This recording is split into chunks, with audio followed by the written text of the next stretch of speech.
Good Sunday afternoon. Today I'm working on getting the transmission put back into the Sprinter van. To do that, I had to take it apart. Well, not completely. I took the pan off. I had to clean the pan out.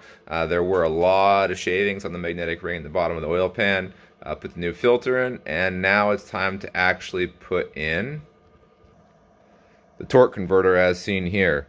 The new filter is in the pan, just got the pan finished bolted up, and now it's time to fill up the torque converter and put it back into the transmission.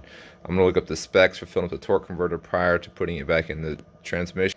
And while it looks like there's no exact specs for putting the oil or the ATF back in the torque converter, it looks like a general rule of thumb is to put about a quart of ATF back in the torque converter, just so that when you start it up, it doesn't start completely dry and risk ruining it.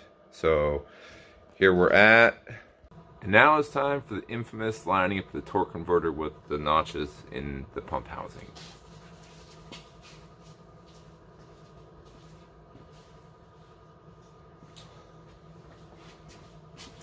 First thing I did, lube up the pump drive gear on the torque converter here.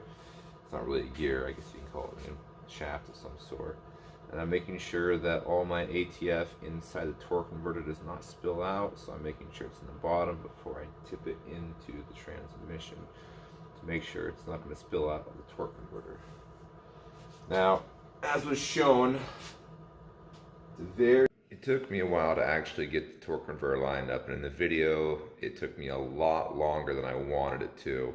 So I didn't actually get the last little bit of the video of the torque converter lining up, but for those who are interested, you actually have to wait for 3 distinct clunks as the torque converter gets rocked and turned back and forth as you slide it on the input shaft into the transmission.